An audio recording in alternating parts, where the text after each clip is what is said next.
നമ്മെ ചേർന്ന് കാരണം അസ്ത്രമായതിനെ ഞാൻ ഒരുമിച്ച് സ്തുതിച്ചുകൊണ്ടിരുന്നു.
നല്ല നിമിഷത്തിനായി സ്തോത്രം ചെയ്യും. ഞങ്ങളുടെ പാതകളെടുത്ത് ഞങ്ങൾ പരിതകർത്താവേ ഇന്ന് ദൈവത്തിൻ്റെ ആത്മാവിനോട് സംസാരിക്കാം.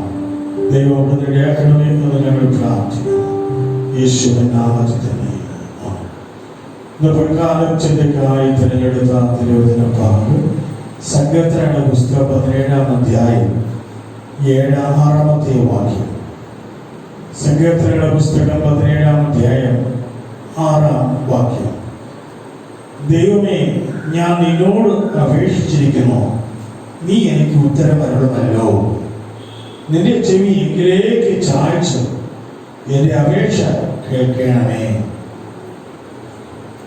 ദൈവമേ, ഞാൻ നിന്നോട് അപേക്ഷിച്ചിരിക്കുന്നു, നീ എനിക്ക് ഉത്തരം അരുളണമല്ലോ അരുളുമല്ലോ. നിന്റെ ചെവി എങ്കിലേക്ക് ചായ്ച്ച് എന്റെ അപേക്ഷ കേൾക്കണമേ. ഇവിടെ അനുഗ്രഹീതമായ ഒരു ഭാഗമാണ് ഈ സംഗീതത്തിന്റെ ഹെഡിങ് വായിക്കുമ്പോൾ കാണുവാൻ കഴിയുന്നത് ദാവീദിന്റെ ഒരു പ്രാർത്ഥന. ദാവീദ് സങ്കീർത്തനങ്ങളിൽ പലയിടത്തും പ്രാർത്ഥനകളെ കുറിച്ച് എടുത്തു പറയുന്നു. ഒരു പ്രാർത്ഥനയുടെ പ്രത്യേകത അവിടെ കാണുവാൻ കഴിയും. നമ്മിൽ കാണാത്ത, മറ്റൊരു വ്യക്തിയിൽ കാണാത്ത ഒരു പ്രാർത്ഥന ശൈലി തനിക്ക് ഉണ്ട്. എനിക്ക് ഭാഗം വായിച്ചപ്പോൾ വളരെ ഇഷ്ടം തോന്നി ഒരു ചിന്തയാണ്. അവൻ അവന്റെ പ്രാർത്ഥന, അവന്റെ പ്രതികൂല സാഹചര്യങ്ങൾ വന്നപ്പോൾ പ്രതികൂലത്തിൽ കൂടെ ആയിരുന്നപ്പോഴാണ് ഈ പ്രാർത്ഥന അവൻ നടത്തുന്നതിന്റെ പശ്ചാത്തലം അതാണ്. ദൈവമേ, ഞാൻ നിന്നോട് അപേക്ഷിച്ചിരിക്കുന്നു, നീ എനിക്ക് ഉത്തരം അരുളുമല്ലോ എന്ന് പറഞ്ഞാൽ ഞാൻ നിന്നോട് നേരത്തെ അപേക്ഷിച്ചിരിക്കുന്നു, ഉത്തരം അരുളുമല്ലോ എന്ന് പറഞ്ഞാൽ ആ ഒരു വലിയ പ്രത്യാശയുള്ള ആ വാക്കാണ് കാണുവാൻ കഴിയുന്നത്. അപ്പോൾ ഞാൻ പ്രാർത്ഥിച്ചു, നിന്നോട് അപേക്ഷിച്ചിരിക്കുന്നു, നീ എനിക്ക് ഉത്തരം അരുളുമല്ലോ എന്ന് പറഞ്ഞാൽ അവൻ ലഭിക്കും എന്നുള്ള ഒരു വലിയ പ്രത്യാശയാണ് ആ വാക്കിന് നമുക്ക് കാണുവാൻ കഴിയുന്നത്. നിന്റെ ചെവിയിലേക്ക് ചായ്ച്ച് എന്റെ അപേക്ഷ കേൾക്കണമേ. ആമേൻ, സ്തോത്രം. ഈ പ്രത്യാശയുള്ള വാക്ക് പ്രാർത്ഥനയിൽ കേൾക്കുമ്പോൾ ഇവിടെ കാണുവാൻ, അതിന് മുമ്പോട്ടുള്ള വചനങ്ങൾ നമുക്ക് പഠിക്കുമ്പോൾ കാണുവാൻ, പലപ്പോഴും നമ്മുടെയൊക്കെ പലരുടെയും പ്രാർത്ഥനകൾ പ്രാർത്ഥിച്ചാൽ ദൈവം മറുപടി കിട്ടുമോ എന്നൊരു പ്രത്യാശ പോലും ഇല്ലാത്ത അനുഭവമാണ്. യേശു പ്രാർത്ഥിക്കാൻ പഠിപ്പിച്ചപ്പോഴും പ്രാർത്ഥിക്കുവാൻ അവൻ പ്രാർത്ഥിക്കാൻ പഠിപ്പിക്കുമ്പോഴും അവൻ സ്തോത്രം യേശു പറഞ്ഞാണ്, ലഭിച്ചു എന്ന് പറഞ്ഞ് സ്തോത്രം ചെയ്താൽ ലഭിക്കും. അവൻ ദൈവം എനിക്ക് ലഭിച്ചു എന്ന് പറഞ്ഞ് നീ സ്തോത്രം ചെയ്താൽ ലഭിക്കും. അപ്പോൾ പ്രാർത്ഥനയ്ക്ക് ശേഷം, അപേക്ഷകൾ കൊടുത്ത ശേഷം എനിക്കത് ലഭിച്ചു എന്ന് പറഞ്ഞ് സ്തോത്രം ചെയ്യണം. Praise the Lord. എനിക്ക് വിടുതൽ തന്നു, എനിക്ക് സൗഖ്യം തന്നു, എന്റെ വിഷയത്തിൽ ദൈവം മറുപടി തന്നു എന്ന് സ്തോത്രം ചെയ്യണം. എന്തിനാ? ദൈവം തന്നതിനായി സ്തോത്രം. ഞാൻ ദൈവത്തോട് അപേക്ഷിച്ച അപേക്ഷ ദൈവം എന്നിൽ കേട്ട് ദൈവം എനിക്ക് മറുപടി അയച്ചതിനായി സ്തോത്രം. എനിക്ക് സൗഖ്യം തന്നതിനായി സ്തോത്രം. എനിക്ക് ജോലി തന്നതിനായി സ്തോത്രം. എന്റെ കുഞ്ഞുങ്ങളുടെ പഠനത്തെ ആശീർവദിച്ചതിനായി സ്തോത്രം. ദൈവം പരീക്ഷ കൂടെ ഇരുന്നതിനായി സ്തോത്രം. ബിസിനസ്സിൽ കൂടെ ഇരുന്നതിനായി സ്തോത്രം. അതെല്ലാം അനുഗ്രഹമാക്കി തീർക്കുന്നു എന്ന് പറഞ്ഞ് നമുക്ക് സ്തോത്രം ചെയ്യുവാൻ ദൈവമക്കൾ ഇന്ന് ഒരുകാലം നാം തയ്യാറാകേണ്ടത് ഏറ്റവും ആവശ്യമുള്ള കാര്യമാണ്. ആ പ്രത്യാശയുള്ള വാക്ക് അവിടെ ഉദ്ധരിച്ചിരിക്കുന്നു. എന്തുകൊണ്ട് ആ പ്രത്യാശയുള്ള വാക്ക് പറയുവാൻ കാരണമായിരിക്കുന്നു എന്ന് നോക്കാം. 1-ാം വാക്യം മുതൽ താഴോട്ട് പഠിക്കുമ്പോൾ, യഹോവേ, ന്യായത്തെ കേൾക്കണമേ, എന്റെ നിലവിളിയെ ശ്രദ്ധിക്കണമേ, കപടമില്ലാത്ത അധരങ്ങളിൽ നിന്നുള്ള എന്റെ പ്രാർത്ഥനയെ ചെവിക്കൊള്ളണമേ. ഇവിടെ പറയുന്നു അവന്റെ അപേക്ഷയുടെ പ്രത്യാശ എന്നറിയാമോ? യഹോവേ, ന്യായത്തെ കേൾക്കണമേ. ഹല്ലേലൂയ. അപ്പോൾ ആ ഭക്തന്റെ, ദാവീദ് എന്ന ഭക്തന്റെ പ്രാർത്ഥന എന്താണ്? ന്യായത്തെ, എന്റെ ന്യായമായ കാര്യങ്ങളെ നീ കേൾക്കണമേ.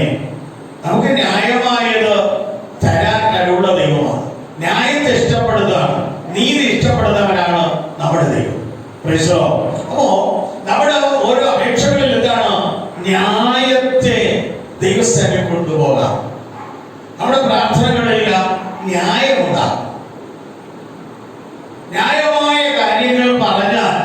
നിശ്ചയമായി ദൈവം നമുക്ക് വേണ്ടി പ്രവർത്തിക്കും എന്നുള്ളത് നിശ്ചയമായ കാര്യമാണ്. അപ്പൊ നമ്മുടെ ന്യായമായ കാര്യങ്ങൾ ദൈവസ്ഥനിൽ കൊണ്ടെത്തിക്കുവാൻ ഇടയാകണം. ചിലർക്കൊക്കെ അന്യായമായ കാര്യങ്ങൾ ആമേൻ ദൈവസ്ഥനിൽ കൊണ്ടെത്തിക്കാറുണ്ട്. സങ്കീർത്തനങ്ങളുടെ പുസ്തകം, യെശയ്യാ പുസ്തകം 58-ാം അധ്യായം പഠിക്കുമ്പോൾ അന്യായ ബന്ധനങ്ങളെ അഴിക്കണം. അത് അന്യായമായ കാര്യങ്ങൾ, ന്യായമായ കാര്യങ്ങൾ ദൈവസ്ഥനിൽ കൊണ്ടുചെല്ലാൻ നമ്മൾ ഇടയാകണം. ന്യായമായ കാര്യങ്ങൾ, എല്ലാ കാര്യവും ദൈവസ്ഥനിൽ കൊണ്ടുപോകാനല്ല. സ്തോത്രം. നമ്മൾ ക്രമീകരിക്കേണ്ട കാര്യങ്ങൾ നമ്മൾ ക്രമീകരിക്കുകയും ന്യായമായ കാര്യങ്ങൾ ദൈവസ്ഥനിൽ കൊണ്ടു ചെല്ലുവാൻ നമ്മൾ ബാധ്യസ്ഥനായ വ്യക്തിയാണ്. അത് ഏതൊരു വ്യക്തിയും ന്യായത്തെ ദൈവസ്ഥനിൽ കൊണ്ടെത്തിച്ചാൽ, നമ്മുടെ സങ്കീർത്തനക്കാരൻ പ്രാർത്ഥിക്കുന്ന ആ വാക്കുകൾ കേൾക്കുമ്പോൾ, യഹോവേ എന്റെ ന്യായത്തെ കേൾക്കണമേ, എന്റെ നിലവിളിയെ ശ്രദ്ധിക്കണമേ. ഹല്ലേലൂയ. എന്റെ നിലവിളി, അടുത്ത് പറയുന്നു, ഈ ന്യായം ദൈവസ്ഥനിൽ കൊണ്ടെത്തിച്ചിട്ട് അവൻ പറയാണ്, എന്റെ നിലവിളിയെ നീ കേൾക്കണമേ. Praise the Lord. ഹല്ലേലൂയ. അപ്പോൾ ആ ദൈവത്തോട് പ്രാർത്ഥിക്കുന്ന പ്രാർത്ഥനയിൽ തന്നെ എന്താണുള്ളത്? നിലവിളിയുണ്ട്. സഹിക്കാനും കഴിയാതെ വരുമ്പോഴാണ് ഞാനും നിങ്ങളും നിലവിളിക്കുന്നത്. സ്തോത്രം. അങ്ങനെ നമുക്ക് കഷ്ടങ്ങൾ വരുമ്പോൾ, സഹിക്കാൻ കഴിയാത്ത വേദനകൾ വരുമ്പോൾ നമ്മൾ പലപ്പോഴും വാവിട്ട് നിലവിളിക്കും. അല്ലാത്ത സാധാരണ നിലവിളി നമ്മുടെ കണ്ണുകൾ നിറയും, ചിലപ്പോൾ വിതുമ്പും. പക്ഷേ സഹിക്കാൻ കഴിയാത്ത പ്രശ്നങ്ങൾ വരുമ്പോൾ വാവിട്ട് നാം നിലവിളിച്ചു. ഇന്ന് പകൽ നമ്മുടെ ജീവിതത്തിൽ കണ്ടെത്തേണ്ടുന്ന ഒരു കാര്യം, അപ്പോൾ ദൈവത്തിന്റെ സന്നിധാനത്തോടൊപ്പം നിലവിളിച്ച് പ്രാർത്ഥിച്ചു എന്നുള്ളത് ഒരു യാഥാർത്ഥ്യമാണ്. പലപ്പോഴും നമ്മൾ ഉറച്ചു പ്രാർത്ഥിച്ചാൽ, അല്ലെങ്കിൽ കരുതലോടെ പ്രാർത്ഥിച്ചാൽ, ചിലവർ ഇതൊരു ജോലിയില്ലേ, ഇതിന്റെ ആവശ്യമുണ്ടോ, രഹസ്യത്തിൽ നിന്ന് കാണുന്ന ദൈവമല്ലേ, ആമേൻ പതുക്കെ പറഞ്ഞാൽ ദൈവം കേൾക്കൂലേ, പിന്നെ എന്തിനാ? പക്ഷേ നമുക്കൊരു സഹിക്കാൻ കഴിയാത്ത ഒരു സാഹചര്യം വരുമ്പോൾ, സഹിക്കാൻ കഴിയാത്ത വിഷയങ്ങൾ വരുമ്പോൾ, നുറുങ്ങുമ്പോൾ നാം അറിയാതെ വാവിട്ട് നിലവിളിച്ചു പോകും. Praise the Lord. Hallelujah. Bible പറയുന്ന സങ്കീർത്തനത്തിൽ പറയുന്നു, ഹൃദയം നുറുങ്ങുന്നവർക്ക് യഹോവ സമീപസ്ഥൻ, മനം തകർന്ന് രക്ഷിക്കുന്നവനാണ് ദൈവം. യോഹന്നാൻ 14-ാം അധ്യായം, നിങ്ങളുടെ ഹൃദയം കലങ്ങി പോകരുത്, നിങ്ങൾ എന്നിൽ വിശ്വസിക്കുകയും എന്റെ പിതാവിൽ വിശ്വസിക്കുകയും എന്ന് പറയുന്നു. അപ്പൊ ഹൃദയം നുറുങ്ങി നിങ്ങൾ ദൈവസന്നിധി വരുമ്പോൾ അറിയാതെ വാവിട്ട് കലങ്ങി. നമ്മുടെ ദൈവത്തിന്റെ മുമ്പാകെ നമ്മൾ നുറുങ്ങി കരയണം. നമ്മുടെ കുടുംബത്തിന്റെ നിലനിൽപ്പ്, നമ്മുടെ ആത്മീയമായ നിലനിൽപ്പ് മുന്നോട്ട് പോകാൻ വിടത്തില്ലെന്ന് വാദിക്കുമ്പോൾ, നാളെ എന്തായി തീരുമെന്ന് പ്രാർത്ഥിക്കാൻ കഴിയത്തില്ല, ആരാധനയ്ക്ക് വരാൻ കഴിയത്തില്ല, പാടാൻ കഴിയത്തില്ല, പ്രാർത്ഥിക്കാൻ കഴിയത്തില്ല. ഓ എന്ന് പറഞ്ഞ് നീ നിലവിളിക്കുന്ന നിമിഷത്തിൽ ദൈവത്തിന്റെ പൈതലേ, നീ നിലവിളിച്ച് കരഞ്ഞാൽ എന്റെ ദൈവം നിന്നോട് അവൻ മറുപടി തരാതിരിക്കത്തില്ല. അടുത്ത പറഞ്ഞിരിക്കുന്നത് എങ്ങനെയാണ്? ഹല്ലേലൂയ. കപടമില്ലാത്ത അധരങ്ങളിൽ നിന്നുള്ള എന്റെ പ്രാർത്ഥനയെ ചെവിക്കൊള്ളണമേ. എനിക്ക് ആ വാക്ക് വളരെ ഇഷ്ടമാണ്. ഇന്ന് അനേകര് കപടഭക്തിക്കാരായിരുന്നു. യേശു എടുക്കൽ പ്രാർത്ഥിക്കാൻ ചെന്നപ്പോൾ ചുരക്കാരൻ ഈശ്വരൻ പ്രാർത്ഥിച്ചു. ആമേ പ്രാർത്ഥന എടുക്കുമ്പോൾ കഥാ പറഞ്ഞു, ഹല്ലേലൂയ, നിന്റെ പ്രാർത്ഥന കപടമുള്ള പ്രാർത്ഥനയാണ്. ഹല്ലേലൂയ. യെശയ്യാ 63-ാം അധ്യായം 8-ാം വാക്യം പഠിക്കുമ്പോൾ, ഇവർ എന്റെ ജനം കപടമില്ലാത്തവർ തന്നെ. ഹല്ലേലൂയ. ആ കപടമില്ലാത്ത എന്റെ മക്കൾ. യെശയ്യാ 63-ന്റെ 8-ാം വാക്യം എടുത്ത് പഠിച്ചാൽ അവിടെ വ്യക്തമാണ്, നിങ്ങൾ ഇവർ എന്റെ ജനം, കപടമില്ലാത്ത എന്റെ മക്കൾ. യോഹന്നാന്റെ സുവിശേഷം 1-ാം അധ്യായം 47-ാം വാക്യം അതിനെ പറയുന്നു, ഇവരിൽ കപടം ഇല്ല. Praise the Lord. ഹല്ലേലൂയ. അപ്പോ കപടമില്ലാത്ത ഒരു അനുഭവം ഒരു ഭക്തനുണ്ടാകണം.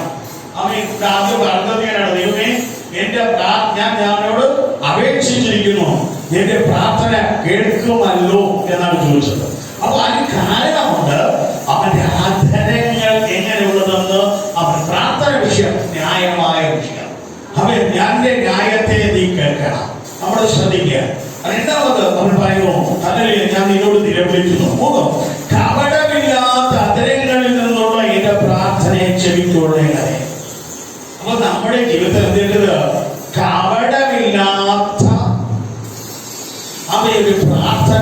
ശൈലി നമുക്ക് ഉണ്ടാക്കിയെടുക്കുവാൻ നാം തയ്യാറാകണം. Praise the Lord. കപടം ഇല്ലാത്തവർ, കാരണം ദൈവത്തിന്റെ ജനമാണ്, ദൈവത്തിന്റെ മക്കളിൽ അതില്ല, കപടം കാണത്തില്ല. പക്ഷേ പള്ളി പോകുന്നവരുകൊണ്ട് ഒരു കപടതയുണ്ട്, കപടം കാണിക്കുന്നവരുണ്ട്. പക്ഷെ ദൈവത്തിന്റെ ലിസ്റ്റിൽ അതില്ല.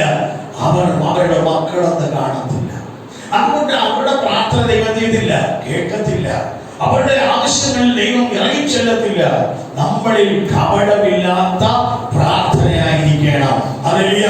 ആ കപടമില്ലാത്ത അധരങ്ങളിൽ നിന്നുള്ള എന്റെ പ്രാർത്ഥന ചെവിക്കൊള്ളണമേ. നോക്കണം, നമ്മൾ പ്രാർത്ഥിക്കുന്നതിന് മുമ്പ് നമ്മുടെ കപടതയുള്ള ഏതെങ്കിലും അനുഭവമുണ്ടോ? ആളുകളെ കാണിക്കാനുള്ള പ്രാർത്ഥനയാണോ? സമൂഹത്തെ കാണിക്കാനുള്ള പ്രാർത്ഥനയാണോ? ആമേൻ, സ്തോത്രം, ഹല്ലേലൂയ. ആമേൻ. വെറും ആവശ്യം നേടാൻ വേണ്ടി മാത്രമുള്ള ഒരു പ്രാർത്ഥനയാണോ? ദൈവത്തെ ആമേൻ പറ്റിച്ച് ദൈവത്തോട് പ്രാർത്ഥിച്ച് ഞാൻ എന്റെ പൈതലായി ജീവിച്ചോളൂ എന്നൊക്കെ പറഞ്ഞ് ദൈവത്തോട് ഭൂഷിച്ച് ദൈവത്തോട് അപേക്ഷിച്ച് തന്നെ പ്രാപിച്ചിട്ട് ദൈവത്തെ അറിയാത്തവരായി, ദൈവത്തെ തള്ളിക്കളയുന്നവരായി, ദൈവ കൽപ്പനപ്രകാരം ജീവിക്കാത്തവരായി നാം മാറുന്നവരാണോ? അങ്കിൽ അവർ കപടതയുള്ളവരാണ്. ദൈവസന്നിധിയിൽ കഷ്ടതയുടെയും നെടുവീർപ്പിന്റെ മുമ്പിൽ നാം തകർന്നു കിടക്കുമ്പോൾ ദൈവസന്നിധിയിൽ എടുക്കുന്ന തീരുമാനം, എത്ര ഉയർച്ച കിട്ടിയാലും എത്ര വളർച്ച വന്നാലും ആ തീരുമാനം മറക്കാതെ ദൈവസന്നിധിയിൽ ഉടമ്പടിയോടെ നിൽക്കുന്നവൻ, ഹല്ലേലൂയ, ഇടത്തോട്ട് വലത്തോട്ട് തിരിയാതെ നിൽക്കുന്നവരാണ് കപടമില്ലാത്ത അധരമുള്ളവൻ. സമൂഹത്തിൽ, ആമേൻ, സഭയിൽ, ദൈവത്തിന്റെ മുമ്പാകെ നാം കപടമില്ലാത്ത അധരങ്ങളുള്ളവരായി മാറിയ നമ്മുടെ പ്രാർത്ഥന ദൈവം നിശ്ചയമായി കേൾക്കുവാനിടയാകും. രണ്ടാമത്തെ വാക്യത്തിലേക്ക് വരുമ്പോൾ അവിടെ പറയും, എനിക്കുള്ള വിധി നിന്റെ സന്നിധിയിൽ നിന്ന് പുറപ്പെടട്ടെ, നിന്റെ കണ്ണ് നേർ കാണുമാറാകട്ടെ. അവിടുത്തെ വാക്കിലാണ് നിന്റെ കണ്ണ്, ദൈവമേ നിന്റെ കണ്ണ് നേർ കാണുമാറാകട്ടെ എന്ന് പറയാൻ എന്താ? ആമേൻ. ദൈവമേ നിന്റെ കണ്ണിനെ മറഞ്ഞ് നമുക്കൊന്നും ചെയ്യാൻ കഴിയത്തില്ല കേട്ടോ. ദൈവത്തെ മറച്ച് ആർക്കൊന്നും ചെയ്യാൻ കഴിയില്ല. പലരും പറയും ദൈവത്തെ മറച്ചൊക്കെ നടക്കാമെന്നൊക്കെ തോന്നാറുണ്ട്. പക്ഷെ ഒരു കാര്യം മനസ്സിലാക്കണം, ആർക്കും ദൈവത്തെ മറച്ച് ഒരു കാര്യം ചെയ്യാൻ കഴിയില്ല. നമുക്കറിയാം, ആദ്യ മനുഷ്യൻ ആദാം പോയി ദൈവസന്നിധിയിൽ തെറ്റിയത് ഒരു വൃക്ഷത്തിന്റെ മറവിലങ്ങ് ഒളിച്ചു കണ്ടോ. നമ്മൾ പലപ്പോഴും ദൈവസന്നിധിയിൽ അകലുന്നത് എപ്പോഴും പറഞ്ഞാൽ ദൈവത്തിന്റെ കൽപ്പന ലംഘിക്കുമ്പോഴാണ് ദൈവസന്നിധിയിൽ നിന്ന് പലരും ഒളിക്കുന്നത്. ദൈവത്തിന്റെ ദൈവദാസന്മാരെ ഒളിച്ചു നടക്കുന്നത്, ചിലര് ദൈവത്തിന്റെ നാമത്തെ മറച്ചു നടക്കുന്നതിന് കാരണം അവർ പാപം ചെയ്താൽ, ദൈവത്തിന് ഇഷ്ടമില്ലാത്ത ചെയ്യുമ്പോൾ ഓട്ടോമാറ്റിക്കലായിട്ട് അവർക്ക് തോന്നും ദൈവദാസന്മാരെ വിട്ട് മാറി നിൽക്കുവാൻ തോന്നും, ദൈവ ആലയെ വിട്ട് അല്പം മാറി നിൽക്കാൻ തോന്നും, ആരാധനയ്ക്ക് വരാതെ അകന്നു നിൽക്കാൻ തോന്നും. ഇതൊക്കെ എന്താണെന്ന് അറിയാമോ? ഹാലിലെ കപടത വെളിപ്പെടുന്ന ഒരു അനുഭവമാണ്. നമ്മൾ എവിടെ പറയുന്നു, അവൻ നിന്റെ കണ്ണ് നേർ കാണുമാറാകട്ടെ. അവൻ നമ്മുടെ പ്രവൃത്തി, നമ്മുടെ ജീവിതത്തെ ദൈവം നല്ലത് കാണട്ടെ. പ്രാർത്ഥിക്കുന്നതിന് മുമ്പ് ദൈവസന്നിധി നമ്മുടെ പ്രവൃത്തികൾ ദൈവത്തിന് കാണത്തക്ക നിലയിൽ തുറന്ന് കൊടുക്കുവാൻ നാം തയ്യാറാകണം. ദൈവമേ എന്റെ ജീവിതത്തിലുള്ള ഏതെങ്കിലും പ്രവൃത്തികളിൽ ഞാൻ ചെയ്ത പ്രവൃത്തി എന്തെങ്കിലും കുഴപ്പമുണ്ടാകുമോ? ഒന്ന് നാം ദൈവസന്നിധിയിലൊന്ന് തുറന്ന് കാണിക്കണം. ദൈവത്തെ കാണുമാറാകട്ടെ. എനിക്ക് ഏറ്റവും ഇഷ്ടപ്പെട്ടത് കപടമില്ലാത്ത അധരം. എന്നെ കാണണം, എന്റെ പ്രവൃത്തികളെ നീ കാണുമാറാകട്ടെ എന്ന് അവൻ പറയുന്നു. അടുത്ത് പറയുന്നു, നീ എന്റെ ഹൃദയത്തെ ശോധന ചെയ്തു, രാത്രിയിൽ എന്നെ സന്ദർശിച്ചു, നീ എന്നെ പരീക്ഷിച്ചു, ദുരുദ്ദേശമൊന്നും കണ്ടെത്തുന്നില്ല. ദൈവമേ നീ എന്റെ ഹൃദയത്തെ എന്ത് ചെയ്തു? ശോധന ചെയ്തു. നോക്കണം, നമ്മുടെ ദൈവം നമ്മുടെ ഹൃദയങ്ങളെ ശോധന ചെയ്യുന്ന ദൈവമാണ്. നമ്മുടെ ഹൃദയത്തിലെ വിചാരങ്ങളെ ശോധന ചെയ്യുന്നത് നമ്മുടെ ദൈവമാണ്. ചില പുറമെ ആളുകളുടെ മുമ്പിൽ നാം നല്ല പിള്ളയായിട്ട് പറയാറുണ്ട്, പക്ഷെ ഹൃദയം വക്രതയുള്ള ഹൃദയമായിരിക്കാം, വഞ്ചനയുള്ള ഹൃദയമായിരിക്കാം. പക്ഷെ ഇവിടെ പറയുന്നു, ദൈവം ഹൃദയത്തെ ശോധന ചെയ്തു, രാത്രി എന്നെ സന്ദർശിച്ചു. രാത്രി എന്താ സന്ദർശിച്ചത്? ആമേ രാത്രി എന്ന് പറഞ്ഞാൽ ഇരുട്ടുള്ള സമയമാണ്. ഏറ്റവും കൂടുതൽ തെറ്റുകൾ ഉടലെടുക്കാൻ കഴിവുള്ളത് രാത്രിയില്ല, ഇരുട്ടുള്ള സമയമാണ്. പിശാചിനെ പോരാടാൻ പറ്റിയ സമയം ഇരുട്ടുള്ളപ്പോഴാണ്. നമ്മുടെ ഹൃദയങ്ങളിൽ ദുരുദ്ദേശങ്ങൾ വരുന്നത് ഇരുട്ടുള്ള സമയങ്ങളിലാണ്. ആ സമയത്താണ് ദൈവം ദാവീദിനെ സന്ദർശിച്ചത്. ഞാൻ പറയട്ടെ, നമ്മുടെ ദൈവം രാത്രിയിൽ നമ്മൾ ഉറക്കത്തിൽ സന്ദർശിക്കുന്ന ദൈവമാണ്. ഹല്ലേലൂയ. നമ്മൾ പറയും നമ്മുടെ വീട്ടിൽ യേശു വന്നോ, ഇങ്ങനെ നമ്മൾ അറിയുന്നതേ ഉള്ളൂ. കർത്താവ് നോക്കി എന്റെ കുഞ്ഞ് നിർഭയമായി ഉറങ്ങുന്നു, വേറെ ദുരുദ്ദേശമില്ലാതെ ഉറങ്ങുന്നു, നിഷ്കളങ്കമായി ഉറങ്ങുന്നു, ആശ്വാസത്തോടെ ഉറങ്ങുന്നു. ദൈവം നോക്കിയിട്ട് പോയി, കണ്ടോ, ഒരു ദോഷവുമില്ലാതെ എന്റെ ഭക്തൻ നല്ലതായിട്ട് ഉറങ്ങുന്നു. കള്ളന്റെ മനസ്സിൽ എന്താണ്? ഹല്ലേലൂയ, വല്ല മോഷ്ടിക്കാൻ വല്ല വഴിയുണ്ടോ, ഈ രാത്രി ഇറങ്ങിയാൽ വല്ല നന്മ കിട്ടുമോ, അവൻ്റെതായ രീതി അവൻ ചിന്തിക്കുമോ?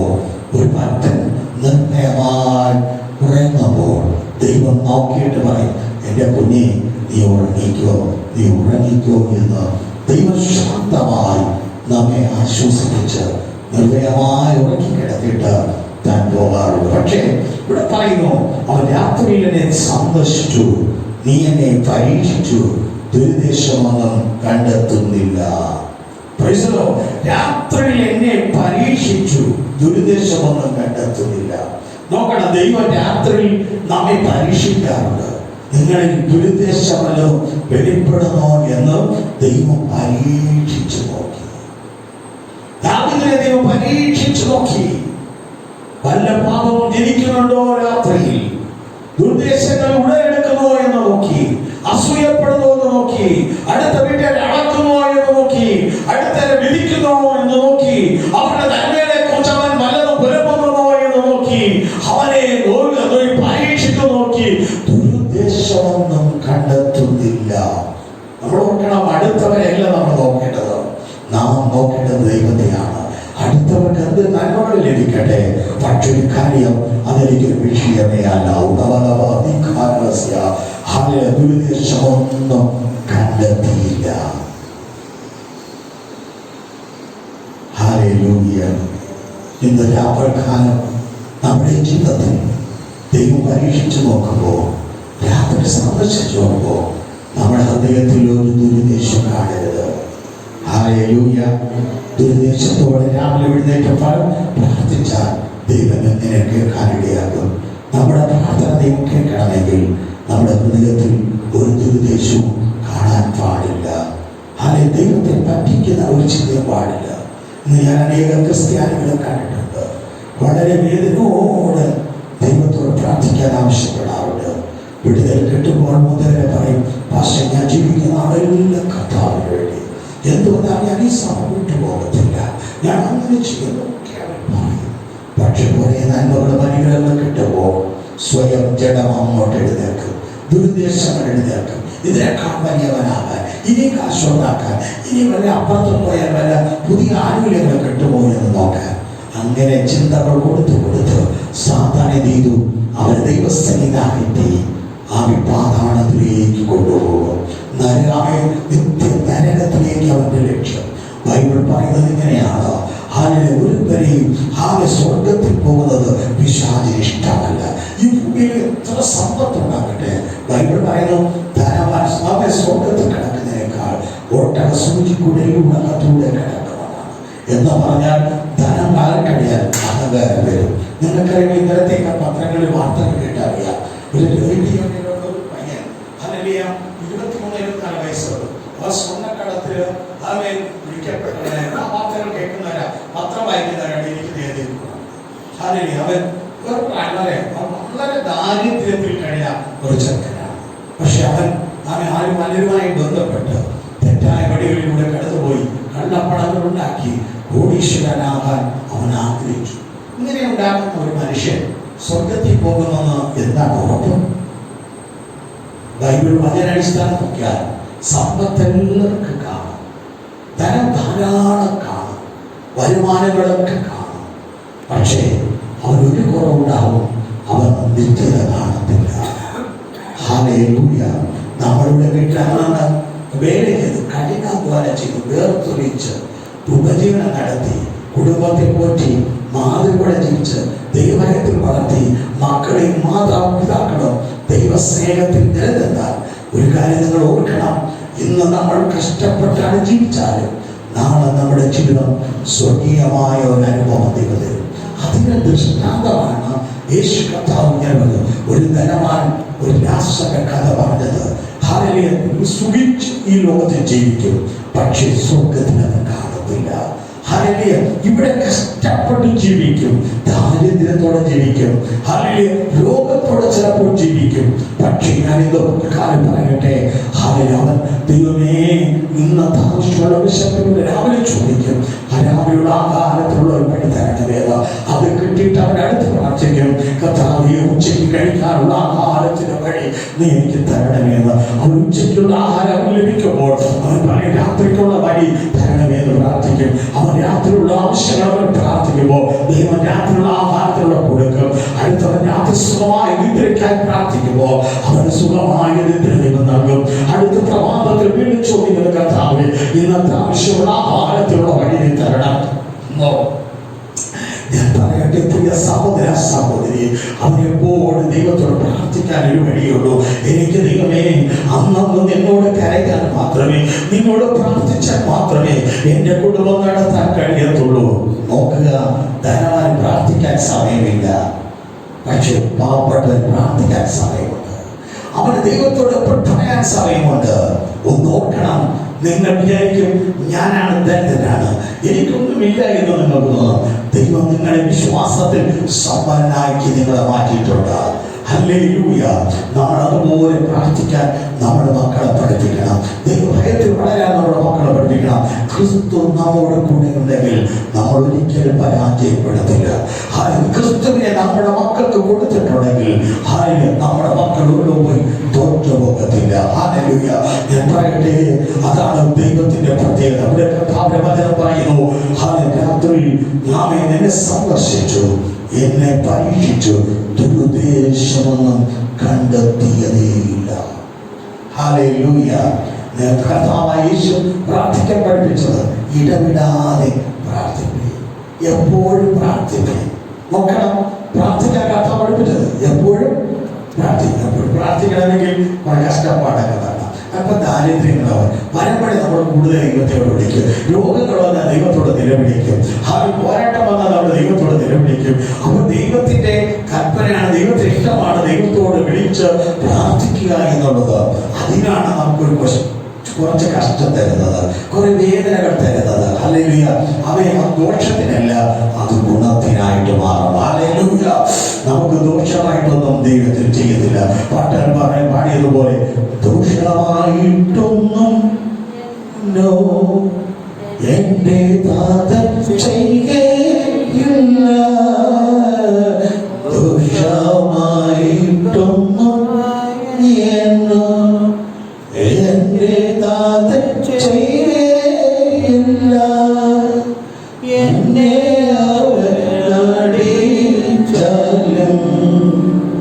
അവനെന്നെ സ്നേഹിക്കുന്നു, എന്നെ അവനടിച്ചാലും അവനെന്നെ സ്നേഹിക്കുന്നു, ദോഷമായിട്ടൊന്നും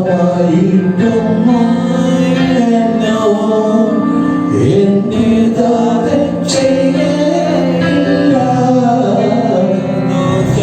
ദോഷമായിട്ടൊന്നും എന്നെ ദാതൻ ചെയ്യയില്ല, എന്നെ അവനടിച്ചാലും അവനെന്നെ സ്നേഹിക്കുന്നു, എന്നെ അടിച്ചാലും അവനെന്നെ സ്നേഹിക്കുന്നു. ഇവിടെ കാണുവാൻ കഴിയുന്നത് രാത്രിയൊക്കെയും അവനെ സന്ദർശിച്ചു, ദൈവം അവനെ പരീക്ഷിച്ചു, ദുരുദ്ദേശമൊന്നും അവനെ കണ്ടെത്തുന്നില്ല. എന്നിട്ട് സ്വാമി പറയുന്നു, എന്റെ വായ് ലംഘനം ചെയ്യുകയില്ല എന്ന് ഞാൻ ഉറച്ചിരിക്കുന്നു. നോക്കണമേ, ഭക്തന്റെ ആ വാക്കിലാണ് ഞാൻ അവൻ എനിക്ക് വളരെ ഇഷ്ടം. എന്റെ വായ് ലംഘനം ചെയ്യുകയില്ല എന്ന് ഞാൻ ഉറച്ചിരിക്കുന്നു. നമുക്ക് ഏറ്റവും കൂടുതൽ പാപം പുറത്തു വരുന്നത് ഒരു വാതിലാണ് വായ്. പാപം പുറത്തു വരുന്ന വാതിലുകൾ പലതുണ്ട്. കണ്ണുകൊണ്ട്, മൂക്കുണ്ട്, ചെവിയുണ്ട്, വായുകൊണ്ട്, ഹൃദയം കൊണ്ടൊക്കെ പാപങ്ങൾ വരാം. പക്ഷേ ഏറ്റവും കൂടുതൽ പാപം പുറത്തു വരുന്നത് അവൻ വായു എന്ന വാതിലൂടെയാണ്. അവൻ ഭക്തനോട് പറഞ്ഞിരിക്കുന്നു, എന്റെ വായു കൊണ്ട് ഞാൻ ലംഘനം ചെയ്യുകയില്ല എന്ന് ഞാൻ ഉറച്ചിരിക്കുന്നു. എത്ര പേർക്ക് അത് പറയുവാൻ കഴിയും? എന്റെ വായു കൊണ്ട് ഞാൻ ലംഘനം ചെയ്യുകയില്ല എന്ന്. ഞാൻ ആവശ്യമില്ലാത്തത്, ദൈവത്തിന്റെ കൽപ്പനയ്ക്ക് വിപരീതമായി ഞാൻ സംസാരിക്കത്തില്ല എന്ന് ഉറച്ച തീരുമാനം ഭക്തനുണ്ടായിരുന്നു. എന്നെ കേൾക്കുന്ന പ്രിയ സഹോദര സഹോദരി, ചിലപ്പോൾ നമുക്ക് ടെൻഷനൊക്കെ ഉണ്ടാകും. ആ സമയത്തിൽ പലപ്പോഴും നമ്മുടെ പ്രതികരണങ്ങൾ ഒരുപക്ഷെ ദൈവത്തിന്റെ സന്നിധിയിൽ ലംഘിക്കുന്ന, ദൈവത്തിന്റെ ഉടമ്പടിയെ ലംഘിക്കുന്ന, കൽപ്പനയെ ലംഘിക്കുന്ന അനേക വാക്കുകൾ ഉടലെടുക്കാൻ സാധ്യതകളുണ്ട്. ഇന്ന് കാലം നമുക്ക് പറയുവാൻ കഴിയണം, കർത്താവേ, എന്റെ വായു ലംഘനം ചെയ്യുകയില്ല എന്ന് ഞാൻ ഉറച്ചിരിക്കുന്നു. ആരെന്തൊക്കെ എന്റെ മുമ്പിൽ വന്നാലും, ഏതൊക്കെ പ്രതിസന്ധികളിലൂടെ ഞാൻ കടന്നു പോയാലും ഞാൻ എന്ത് ചെയ്യത്തില്ല. ഞാൻ ഹല്ലേലൂയ എന്റെ വായു കൊണ്ട് അവൻ ലംഘനം ചെയ്യുകയില്ല എന്ന് ഞാൻ ഉറച്ചിരിക്കുന്നു. 39-ാമത്തെ അധ്യായത്തിലേക്ക് വരുമ്പോൾ അവിടെ ഭക്തനീയ സംഘത്തരക്കാരൻ ഇങ്ങനെ പറഞ്ഞിരിക്കുന്നതായി അവിടെ കാണുവാൻ കഴിയും.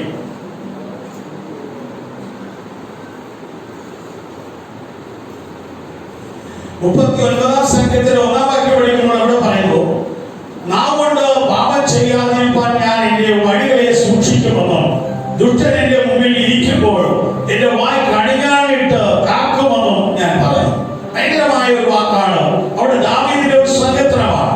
ഇവിടെ ദാവീദ് പറയുന്നത്, നാം കൊണ്ട് പാപം ചെയ്യാതിരിക്കാൻ ഞാൻ എന്റെ വഴികളെ സൂക്ഷിക്കുമെന്നും ദുഷ്ടൻ എന്റെ മുമ്പിൽ ഇരിക്കുമ്പോൾ എന്റെ വായ് കടിഞ്ഞാണിട്ട് കാക്കുമെന്നും ഞാൻ പറഞ്ഞു.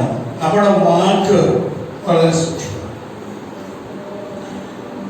ദുഷ്ടന്റെ മുമ്പിൽ ഇരിക്കുമ്പോൾ, നിങ്ങളുടെ ശത്രു നിങ്ങളുടെ മുമ്പിലുള്ളപ്പോൾ നമ്മുടെ നാവൊക്കെ സൂക്ഷിക്കണം. അറിയാതെ നിഷ്കളമായി പറയുന്ന ചില വാക്കുകൾ അവരത് ഏറ്റെടുത്ത് നിന്റെക്കെതിരായി, നിന്റെ നന്മയ്ക്കെതിരായി അവൻ രണ്ടുകൂടെ കൂട്ടി മറ്റുള്ളവരാൾ പറയും. നമ്മൾ വളരെ ശ്രദ്ധിക്കേണ്ട ഒരു കാര്യമാണ്. നമ്മുടെ നാവുകളെ ദുഷ്ടൻ നമ്മുടെ മുമ്പിലുള്ളപ്പോൾ ചിലപ്പോൾ വിചാരിക്കവരെ നല്ല മനുഷ്യനാണ്, നിഷ്കളങ്ക മനുഷ്യനാണ്. നമ്മുടെ സങ്കടങ്ങളോ അല്ലെങ്കിൽ നമ്മുടെ വേദനകൾ നമ്മൾ പങ്കുവയ്ക്കുമ്പോൾ ആ വിശ്വത്തിൽ അവര് കൊണ്ട് നമുക്ക് ആ സാന്ത്വന തരുന്നതാണ് നമ്മൾ വിചാരിക്കുന്നത്. എന്നാ നമുക്ക് പ്രതികൂലങ്ങളാണ് വരുന്നത്. ഹല്ലേലൂയ. നമ്മുടെ വായിൽ വരുന്ന വാക്കുകൾ മനസ്സിലാക്കുവാൻ കഴിയും. നമ്മുടെ ജീവിതത്തിൽ നമ്മുടെ സ്വഭാവം എങ്ങനെയുണ്ടെന്ന് തിരിച്ചറിയും. ബൈബിൾ പറയുന്നത്, നിങ്ങളുടെ ഉള്ളിൽ ഹൃദയം നിറയുന്നതാണ് വായി പ്രസ്താവിക്കുന്നത്. നിങ്ങളുടെ ഹൃദയത്തിലുള്ളതാണ് നിങ്ങൾ പറയുന്നത്.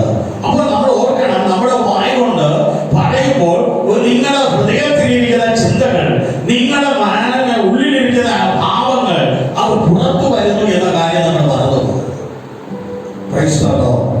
അങ്ങനെ വന്ന് പലപ്പോഴും നമ്മുടെ അനുഗ്രഹങ്ങൾക്ക് വിടുതലുകൾക്കും അത് തടസ്സമുണ്ടാക്കും.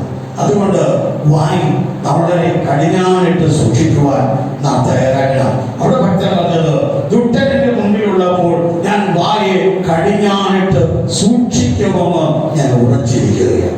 ഇവിടെ പറഞ്ഞിരിക്കുന്നത്, എന്റെ വായ് ലംഘനം ചെയ്യുകയില്ല എന്ന് ഞാൻ ഉറച്ചിരിക്കുന്നു. നോക്കണം, നമ്മുടെ വായ് വളരെ കേടായി സൂക്ഷിക്കണം. ഹല്ലേലൂയ. എത്ര തന്നെ പ്രതിസന്ധികൾ വന്നാലും, എത്ര തന്നെ പ്രതികൂലങ്ങൾ വന്നാലും നമ്മുടെ നാവുകൊണ്ട് സംസാരിക്കും. നമുക്കറിയാം, അത് നമ്മുടെ പറഞ്ഞ ആരും വില കൽപ്പിക്കുന്നില്ല. ഒരു മന്ത്രിയായി കഴിഞ്ഞാൽ, ഇപ്പൊ നമ്മുടെ സാധാരണ ഒരു മനുഷ്യനാണ്. കഴിഞ്ഞ നാളുകളിലൊക്കെ സാധാരണ ഒരാളായിരുന്നു. ഇലക്ഷൻ വന്നവർ MLA, ഭാഗ്യത്തിന് അവർ മന്ത്രിയായി. ഹല്ലേലൂയ. കഴിഞ്ഞ വർഷങ്ങളിൽ ഈ സമയത്ത് പറഞ്ഞതുപോലെ ഇപ്പൊ അവർക്ക് പറയാൻ പറ്റുന്നില്ല. ഇപ്പൊ അവർ പറഞ്ഞ ഓരോ വാഗ്ദത്തിനും ഹല്ലേലൂയ ഓരോരുത്തർ വീഡിയോ എടുത്ത് അവർ ഓരോരുത്തർ മന്ത്രിയുടെ പുറകെ പത്രാധിപർ കടന്നു പോവുക. അവർ പറയുന്ന ഓരോ വാക്കിന് വിലയുണ്ട്. സ്വന്തം പറഞ്ഞേ ഹല്ലേലൂയ. നമുക്കറിയാം, വനിതാ കമ്മീഷന്റെ ഒരു ചെയർമാനായിരുന്ന കഴിഞ്ഞ ദിവസം സഹോദരി ഒരു പെൺകുട്ടിയുടെ വേദന, ഭർത്താവ് തല്ലുന്ന കാര്യം അവരുടെ ചെന്ന് കംപ്ലൈന്റ് പറഞ്ഞപ്പോൾ അവര് പറഞ്ഞു, കിട്ടണമെങ്കിൽ കിട്ടട്ടെ, സ്തോത്രം, എന്തൊക്കെ കുറെ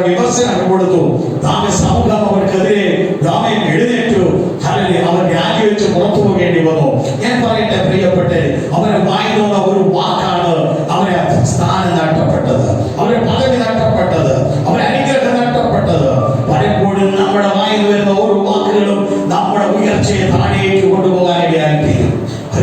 നമ്മൾ ഓർക്കണം, നമ്മൾ സാധാരണക്കാരല്ല, നമ്മൾ ദൈവത്തിന്റെ മക്കളാണ്, നാം ദൈവ കുഞ്ഞുങ്ങളാണ്. ദൈവ കുഞ്ഞുങ്ങൾ തന്നെ മന്ത്രിയേക്കാൾ പവറുള്ളവരാ. നമുക്കറിയാം, നമ്മൾ സാധാരണ വേഷത്തിൽ സാധാരണക്കാരായി നടക്കുന്നത് കൊണ്ട് നമ്മൾ ഞാൻ സാധാരണ ഇല്ല. നീ ഒരു ദൈവവൈദ്യനാണെങ്കിൽ നീ വലിയവനാണ്. നീ കുടിലാണ് കിടക്കുന്നെങ്കിൽ നിന്റെ ആത്മാവിന് ഭയങ്കര വിലയുണ്ട്. ഞാൻ പറയട്ടെ, പരിശുദ്ധാത്മ നിങ്ങളോട് പറയുമോ ഒരു ആത്മാവ് സർവ്വലോകത്തെക്കാൾ വിലയുള്ള ആത്മാവ്. ഈ ആത്മാവ് നിങ്ങളുടെ ഉള്ളിൽ ഇരിക്കാലും നിങ്ങൾ ചെറിയവരല്ല, നിങ്ങൾ വലിയവരാണ്. നിങ്ങളുടെ വായിൽ വരുന്ന ഓരോ വാക്ക് വിലയുള്ളതാണ്. അത് അവൻ നാം ചിന്തിക്കേണ്ടതുണ്ട്. ആ വാക്ക് മുഖാന്തരം നിങ്ങൾ താഴോട്ട് പോകാൻ പാടില്ല. അതുകൊണ്ടാണ് ഭക്തൻ പറഞ്ഞത്, എന്റെ വായ് കൊണ്ട് ഞാൻ ലംഘനം ചെയ്യുകയില്ല എന്ന് ഞാൻ അതിനോ ഉറച്ചിരിക്കുന്നു. നിസ്സാരം വനിതാ കമ്മീഷന്റെ ചെയർപേഴ്സൺ ഒരു വാക്ക് പറഞ്ഞതാണ് അവരുടെ പദവി താഴോട്ട് പോകാനിടയായത്. ഹല്ലേലൂയ. ഞാൻ പറയട്ടെ, ഇന്ന് പല മന്ത്രിമാരും അറിയാതെ വിളിച്ചു പറയുന്ന വാക്ക് വിവാദങ്ങളായി ചിലരൊക്കെ അവൻ മന്ത്രിസ്ഥാനത്ത് രാജിവെപ്പിക്കുന്ന നിലയിലേക്ക് പോകുമ്പോൾ എന്താണ് അതിന്റെ ഉദ്ദേശം? വന്നത് ഒരു വാക്കാണ്, നാമിൽ നിന്നും വന്ന വാക്കാണ്. ഹല്ലേലൂയ. അങ്ങനെയെങ്കിൽ നമ്മുടെ ഒരു ദൈവ പൈതലെ വാങ്ങുന്നു അവൻ വരേണ്ടത് മാത്രമേ വരാവൂ. അരുതാത്തത് വന്നാൽ നിന്റെ പദവി താഴോട്ട് പോകും, നിന്റെ അനുഗ്രഹം താഴോട്ട് പോകും, നിന്റെ ഐശ്വര്യങ്ങൾ താഴോട്ട് പോകുവാൻ ഇടയായി തീരും. അതുകൊണ്ട് ഇന്ന് പകൽക്കാലം അതിനായി നമ്മെ സമർപ്പിച്ചു കൊടുക്കുക. ഇവിടെ പറയുന്നു, എന്റെ വായിൽ ലംഘനം ചെയ്യാനില്ല എന്ന് ഞാൻ ഉറച്ചിരിക്കുന്നു. എത്ര അനുഗ്രഹമായ ഒരു വാക്കാണ് അവൻ പറയുന്നത്. അടുത്ത 4 വാക്യം പഠിക്കുമ്പോൾ അവിടെ മനുഷ്യരുടെ പ്രവൃത്തികളെ കണ്ടിട്ട് ഞാൻ നിന്റെ അധരങ്ങളുടെ വചനത്താൽ നിഷ്ഠൂരന്റെ പാതകളെ സൂക്ഷിച്ചൊഴുകിയിരിക്കുന്നു. അവിടെ പറഞ്ഞത് മനുഷ്യരുടെ പ്രവൃത്തികളെ കണ്ടിട്ട് ഞാൻ. ഇന്ന് നോക്കണം, നമ്മുടെ സമൂഹത്തിൽ പലരുടെ പ്രവൃത്തി കണ്ടാൽ തോന്നും അവൻ നമുക്ക് വേദനകളുണ്ട്, ചിലപ്പോൾ അതിന് അഡിക്റ്റായി പോകും, അതിന് കീഴടങ്ങി പോകും. ഈ വാക്ക് നമ്മൾ വളരെ ശ്രദ്ധിക്കേണ്ട കാര്യമാണ്. പലരുടെ പ്രവൃത്തികൾ കണ്ട് നമുക്ക് അതുപോലെ പ്രതികരിക്കണമെന്നും അതുപോലെ എതിരായി ചെയ്യണമെന്നും അതിനെതിരെ പ്രവർത്തിക്കണമെന്നും ഒക്കെ നമുക്ക് പലപ്പോഴും തോന്നാറുണ്ട്. ദൈവമക്കളെ, ഒരാൾ എന്തോ ചെയ്യട്ടെ, ഏത് പാപം ചെയ്യട്ടെ, നമ്മൾ അവന്റെ വഴി പോകരുത്. അതാണ് ഭക്തന്റെ പ്രത്യേകത.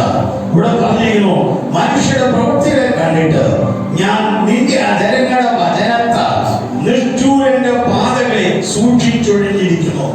നിഷ്ഠൂരന്റെ, ക്രോധമുള്ളവന്റെ, കോപിഷ്ഠന്റെ, ചതിയന്റെ, വഞ്ചകന്റെ വഴി പാത വിട്ട് ഞാൻ സൂക്ഷിച്ചൊഴിയും. കാണാത്തതുപോലെ ഒഴിഞ്ഞു മാറണം. കാരണം നിന്റെ അനുഗ്രഹം നിലനിൽക്കണമെങ്കിൽ നിഷ്ഠൂരന്മാരുടെ പ്രവൃത്തി കണ്ട് നീ മാറിക്കൊള്ളണം.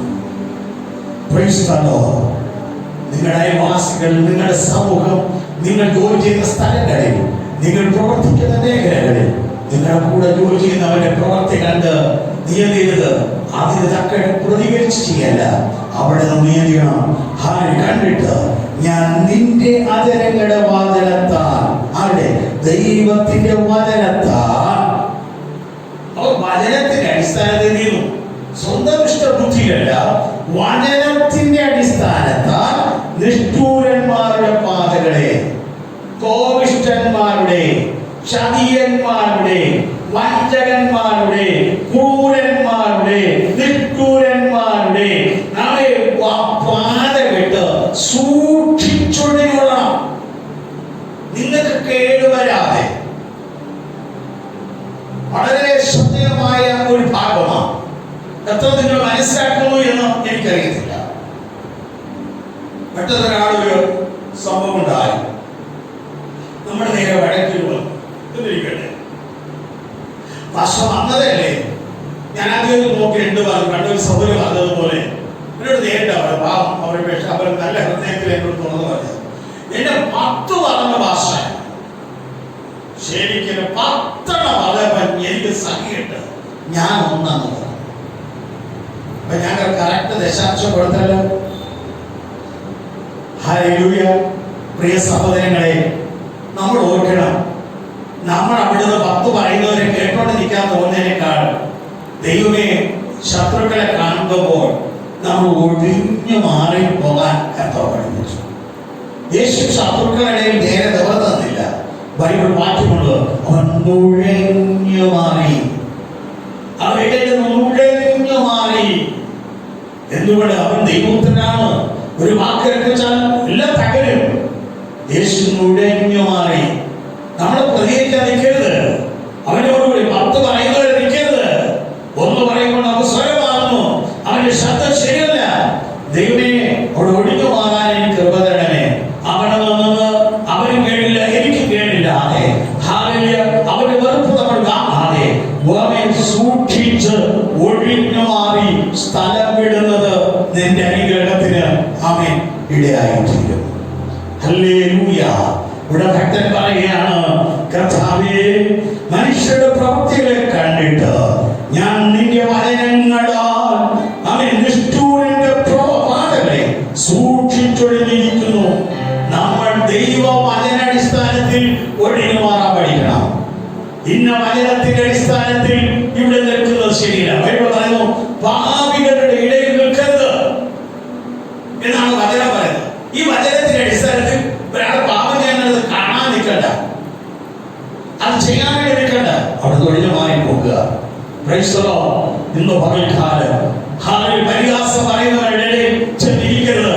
ഇവിടെ ഒരുപക്ഷെ കടയിലോ ഭാവി വഴക്കിലോ ഇരിക്കുമ്പോൾ ദൈവനാമത്തെ പരിഹസിക്കുന്ന, അയൽക്കാരെ പരിഹസിക്കുന്ന, കൂട്ടുകാരെ പരിഹസിക്കുന്ന അവരുടെ ഇടയിൽ ചെന്ന് എന്താ പറയണല്ലോ എന്നുള്ള കേട്ട് രസിക്കാൻ നിൽക്കരുത്. കൂട്ടുകാരെ പരിഹസിക്കുന്നവൻ സ്വർഗരാജ്യത്തിലെത്തത്തില്ലെന്ന് ബൈബിൾ പറയുന്നു. ദൈവമൈതലേ, നാം ഓർക്കണം, അവിടെ നിന്ന് ഒഴിഞ്ഞു മാറുവാൻ ഞാനും നിങ്ങളും തയ്യാറാകേണ്ടത് ആവശ്യമുണ്ട്. അടുത്ത 5-ാം വാക്യത്തിലേക്ക് ഭയങ്കരമായി ഇഷ്ടപ്പെട്ട മറ്റൊരു ചിന്ത, എന്റെ നടപ്പ് നിന്റെ ചുവടുകളിൽ തന്നെ ആയിരുന്നു, എന്റെ കാൽ വഴുതുകയുമില്ല. എന്റെ നടപ്പ് നിന്റെ ചുവടുകളിൽ തന്നെ ആയിരുന്നു. ഹല്ലേലൂയ. അപ്പൊ നമ്മൾ പലരുടെ നടപ്പ്, ഹല്ലേലൂയ, ഇവിടെ ഭക്തൻ പറയുകയാണ്, എന്റെ നടപ്പ് നിന്റെ ചുവടുകളിൽ തന്നെ ആയിരുന്നു. നിന്റെ അതെ ദൈവത്തിന്റെ ചുവടുകളിൽ. നമ്മുടെ നടപ്പുകളൊക്കെ എങ്ങനെയായിരിക്കണം? ദൈവത്തിന്റെ ചുവടുകളിൽ ആയിരിക്കുവാൻ ഞാനും നിങ്ങളും തയ്യാറാകേണ്ടത് ആവശ്യമുണ്ട്. ഇന്ന് പകൽ ദൈവത്തിന്റെ ചുവടുകളിൽ എന്റെ കാൽപാദം ഉണ്ടാകണം.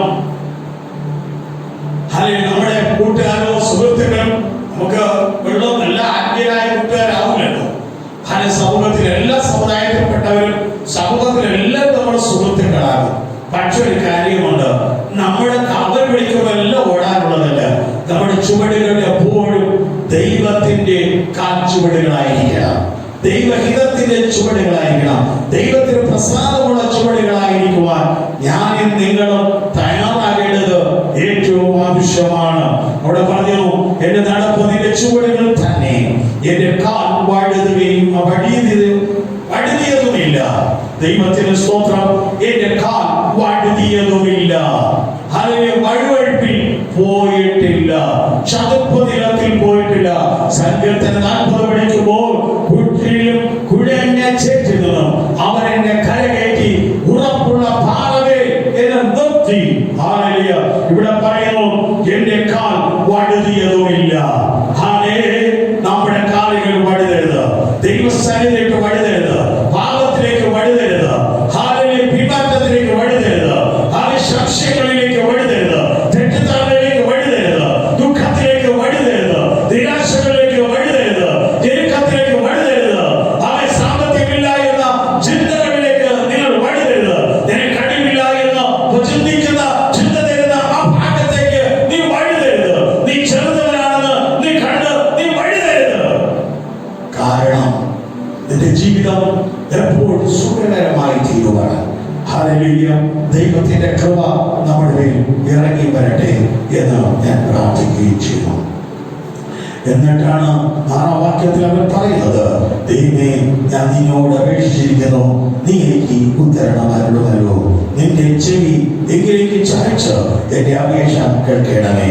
എന്നെ കേൾക്കുന്ന പ്രിയ സഹോദര സഹോദരിയെ, നിന്റെ ജീവിതത്തെ ഒന്നുകൂടി സമർപ്പിക്കുവാൻ ഇടയാകണം. ഒന്ന്, നമ്മുടെ പ്രാർത്ഥന ന്യായത്തോടുള്ള പ്രാർത്ഥനയും ന്യായമായതിന് സങ്കീർത്തനം ഹല്ലേലൂയ പഠിക്കുമ്പോൾ നമ്മൾ തെറ്റാമതിയായിട്ട് പാലിക്കുമ്പോൾ ഞാൻ രാവിലെ ഉച്ചയ്ക്ക് വൈകുന്നേരം എൻ്റെ സങ്കടങ്ങൾ ഞാൻ ദൈവസ്ഥനിൽ ബോധിപ്പിക്കും. ഹല്ലേലൂയ, നമ്മുടെ സങ്കടങ്ങൾ ദൈവസ്ഥനിൽ കൊണ്ടെത്തിക്കുമ്പോൾ ന്യായമായത് കൊണ്ടുപോകുവാൻ ഇടയാകണം. 2, നീ നിലവിളിക്കുന്ന ഒരു അനുഭവം. അടുത്ത കപടമില്ലാത്ത അതിരത്തോടായിരിക്കണം നിങ്ങളുടേതായ പ്രാർത്ഥനകൾ. ഹല്ലേലൂയ, ആമേൻ, സ്തോത്രം. നമ്മുടെ പ്രവൃത്തികളെ തുറന്ന് കാണാൻ ദൈവത്തിന്, ദൈവമേ, എൻ്റെ പ്രവൃത്തികളെ, എൻ്റെ ജീവിതത്തെ ഒന്ന് നീ കാണണമേ. നീ കണ്ടിട്ട് എനിക്ക് എൻ്റെ പ്രാർത്ഥനയ്ക്ക് മറുപടി കിട്ടിയാൽ മതി. എൻ്റെ നിഷ്കളങ്കമായ പ്രവൃത്തികൾ, നിർമ്മലമായ പ്രവൃത്തികൾ നീ കാണണമേ. അടുത്ത് പറയുന്നു, എൻ്റെ ഹൃദയത്തെ ശോധന ചെയ്തു, രാത്രിയിൽ എന്നെ സന്ദർശിച്ചു, എന്നെ നീ പരീക്ഷിച്ചു, ദുരുദ്ദേശമൊന്നും കണ്ടെത്തുന്നില്ല. ദൈവം രാത്രി പരീക്ഷിക്കുമ്പോൾ, രാത്രി നിങ്ങളെ സന്ദർശിക്കുമ്പോൾ, ഹല്ലേലൂയ, നമ്മളിൽ ഒരു ദുരുദ്ദേശം കാണരുത്. എപ്പോഴും നിഷ്കളങ്കമായ ഒരു ഹൃദയം. നിങ്ങൾ ചോദിക്കും, പാസ്റ്ററെ, ഈ ലോകത്തിൽ അങ്ങനെ ജീവിക്കാൻ പറ്റുമോ? ഇവരുടെ ഇടയിൽ നമുക്ക് മുന്നോട്ട് പോകാൻ കഴിയുമോ? നിശ്ചയമായും കഴിയും. താഴെ പറഞ്ഞതുപോലെ ായിരുന്നു സൂക്ഷിച്ചൊഴിഞ്ഞ മാറിയാൽ മതി. പ്രതികരിക്കാതെ സൂക്ഷ്മതയോടെ നമ്മൾ മാറി ദൈവത്തോട് നോക്കിക്കൊണ്ട് സങ്കീർത്തനക്കാരൻ പറഞ്ഞു, ഞാൻ എൻ്റെ കണ്ണ് പർവ്വതങ്ങളിലേക്ക് ഉയർത്തുന്നു, എനിക്ക് സഹായം എവിടെ നിന്ന് വരും? എൻ്റെ സഹായം ആകാശത്തെയും ഭൂമി ഉണ്ടാക്കിയ യഹോവയിൽ നിന്ന് വരുന്നു. ഇന്ന് പകൽ ദൈവത്തിലെ നമ്മുടെ സഹായം ആകാശത്തെയും ഭൂമി ഉണ്ടാക്കിയ യഹോവയിൽ നിന്ന് വരും. നമ്മൾ ഭാരപ്പെടരുത്. 1-2 ദിവസം അല്ലെങ്കിൽ 1-2 ആഴ്ചകൾ കഷ്ടതയിലൂടെ കടന്നു പോകുമ്പോൾ ഈ ദൈവത്തെ തള്ളി പറയാതെ എൻ്റെ സഹായം വരുന്നുണ്ട്. ഇതാ എൻ്റെ കുടുംബത്തെ സഹായം വരുന്നുണ്ട്. എനിക്കുള്ള സഹായം സ്വർഗത്തെ ആകാശത്തെ ഭൂമി ഉണ്ടാക്കി യഹോവ കൊണ്ടുവരുന്നു. നിങ്ങളെ കൈവിടുന്നവനല്ല, നിങ്ങളെ ഉപേക്ഷിക്കുന്നവനല്ല എൻ്റെ ദൈവം. ദൈവസ്ഥലിൽ വന്നവരെ ആരും ദൈവം ഉപേക്ഷിച്ചിട്ടില്ല. എൻ്റെ ദൈവം തള്ളിക്കളഞ്ഞിട്ടില്ല. ഇന്ന് പകൽ നിങ്ങളെ കാക്കുന്നൊരു ദൈവമുണ്ട്. നിങ്ങളെ കണ്ണീരിൽ തുടരുന്നൊരു ദൈവമുണ്ട്. നിങ്ങളുടെ ഹൃദയത്തിലെ ദുർഗങ്ങളെ മാറ്റുന്നൊരു ദൈവമുണ്ട്. ഹല്ലേലൂയ, ഇന്ന് പകൽ ആ ദൈവത്തിന്റെ പാദപീഠത്തിൽ നമ്മെ തന്നെ സമർപ്പിക്കാമല്ലോ. ഹല്ലേലൂയ, എല്ലാവർക്കും എഴുന്നേറ്റുന്നത് ഒരു പാട്ടിനെ പാടി നമുക്ക് ദൈവത്തെ സ്തുതിച്ച് മഹത്വപ്പെടുത്താമല്ലോ.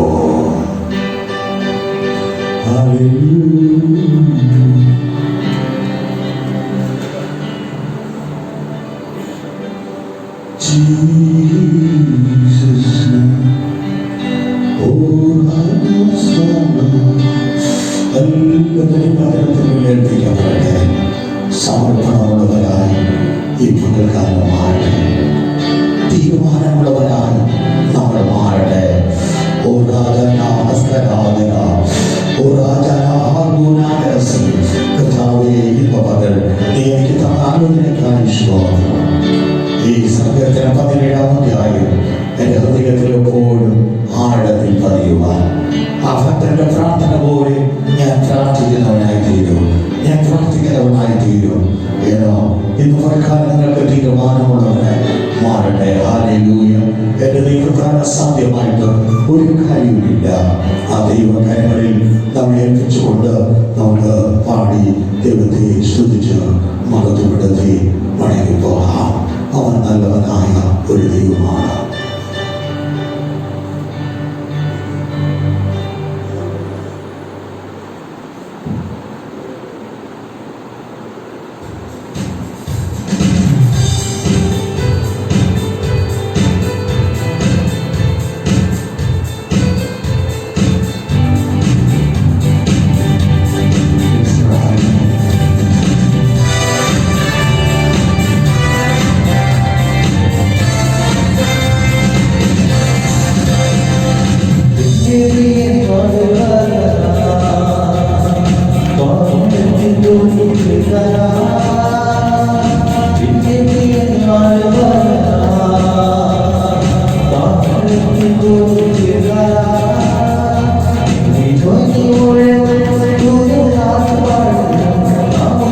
Yeah.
നമുക്ക് പ്രാർത്ഥിക്കാം. പരിശുദ്ധനായ നല്ല ദൈവമേ, അനുഗ്രഹീതമായ നല്ല നിമിഷത്തിനായി സ്തോത്രം. നമ്മുടെ തിരുസന്നിധിയിലേക്ക് അടികൾ വരുന്നത് കർത്താവേ, ഇതുപോലെ കാലങ്ങളുടെ പാതവിടുന്നതിനായിരിക്കുന്നത് നമ്മുടെ ജീവിതത്തിലെ അനുഗ്രഹത്തിന് വിടുന്നതിനും കാരണമായി തീരുവാൻ ദൈവത്തോട് ദുഃഖം ചെയ്യണം എന്ന് ഞങ്ങൾ പ്രാർത്ഥിക്കുന്നു. കടന്നു എല്ലാവരെയും ദൈവം അനുഗ്രഹിക്കട്ടെ. ഭവനങ്ങളിൽ പ്രാർത്ഥനയോട് എല്ലാ പ്രിയപ്പെട്ടവരെയും ദൈവം ആശീർവദിക്കണമേ. വലിയൊരാഴ്ചയുടെ കാലത്ത് നിൽക്കുവാൻ ആവശ്യമായ ദൈവകൃപ, ദൈവമായിട്ടുള്ള ആളുകളുടെ ബന്ധം എല്ലാവർക്കും ഉണ്ടാകുവാൻ ഇടയാക്കണം. അങ്ങനെ സന്നിധിയിൽ നിന്ന് പിരിഞ്ഞ് ഞങ്ങൾക്കൊന്നും ചെയ്യുവാൻ കഴിയത്തില്ല എന്ന് പറഞ്ഞ കർത്താവേ, അങ്ങേ പിരിയാതെ അങ്ങയോട് പറ്റിയിരിക്കുന്ന, അങ്ങയുടെ വാരോട് ചേർന്നിരിക്കുന്ന, അങ്ങയുടെ വാക്കനുസരിക്കുന്ന, അങ്ങയെ പുകഴ്ത്തുന്ന ഓരോ മക്കളായി ഓരോരുത്തരെ മാറ്റണമേ എന്ന് ഞങ്ങൾ പ്രാർത്ഥിക്കുന്നു. കർത്താവേ, അതിലൂടെ അവരുടെ കർത്താവ് കുടുംബത്തിന് എന്തൊക്കെ ആവശ്യമുണ്ടോ അതെല്ലാം ദാനമായി നൽകുന്ന ദൈവമാണല്ലോ. കർത്താവ് മക്കളെ കരുതുന്ന ദൈവമാണ്. മക്കൾക്ക് ആവശ്യമായ എല്ലാ നല്ല ദാനങ്ങളും നൽകുന്ന ദൈവമാണ്. കർത്താവെ, അവരുടെ ആവശ്യങ്ങൾ ഓരോരുത്തരെയും കുടുംബത്തിൽ കുഞ്ഞുങ്ങൾക്ക് ആവശ്യമായ എല്ലാ നന്മകളും നല്ല ദാനങ്ങൾ നൽകി പരിപോഷിപ്പിക്കുവാൻ ദൈവത്തിന് കൃപ ചെയ്യണം. ഒരു യാത്രയിലെല്ലാം കൂടിയിരിക്കണം. വാഹനങ്ങൾ ഓടിക്കുന്നതിന് സൂക്ഷിക്കണമേ. തൊഴിൽ ചെയ്തതിന് അനുഗ്രഹിക്കണമേ. കർത്താവ് ബിസിനസ്സുകളെ അനുഗ്രഹിക്കും. തൊഴിൽ സ്ഥാപനങ്ങൾ അനുഗ്രഹിച്ചു നൽകണമെന്ന് പ്രാർത്ഥിക്കുന്നു. കർത്താവെ, ആടുമാടുജാതികളിലൂടെ കൃഷിമലകളിലൂടെ ജീവിതം നയിക്കുന്നവരെ അവിടുന്ന് ആശീർവദിക്കും. അവരെ അനുഗ്രഹിക്കണം. അതിന്റെ മഴാവിയ നന്മകൾ കണ്ട് ദൈവത്തെ മഹത്വപ്പെടുത്തുവാൻ എല്ലാവർക്കും കൃപ നൽകണമേ എന്ന് ഞങ്ങൾ പ്രാർത്ഥിക്കുന്നു. ദൈവത്തിന്റെ നാമത്തിന്റെ മഹത്വത്തിന് വേണ്ടി പണിയുവാൻ, ദൈവരാജ്യം പണിയുവാൻ, ദൈവനാമത്വം പണിയുവാൻ, ദൈവരാജ്യത്തിന്റെ പ്രവർത്തനങ്ങൾക്കായി കവിതാകുന്നവരായി അവൻ പങ്കാളികളാകുന്നവരായി ഓരോ മക്കളെയും അവിടുന്ന് ഒരുക്കണമേ എന്ന് ഞങ്ങൾ പ്രാർത്ഥിക്കുന്നു. എല്ലാ നന്മകളും കൊണ്ട് എല്ലാവരെയും ആശീർവദിച്ചാട്ടെ. ബലപ്പെടുത്തുന്ന കൃപകൾക്കായി സ്തോത്രം. സമാധാനത്തിന് ദൈവം കൂടെയിരിക്കും. അവർ പിരിയുന്നു, പിരിയാത്തതുമായി ദൈവം ഓരോ മക്കളോട് കൂടി വഴി നടത്തണം. യേശു ക്രിസ്തുവിന്റെ അധികാരമുള്ള നാമത്തിൽ തന്നെ ആമേൻ, ആമേൻ.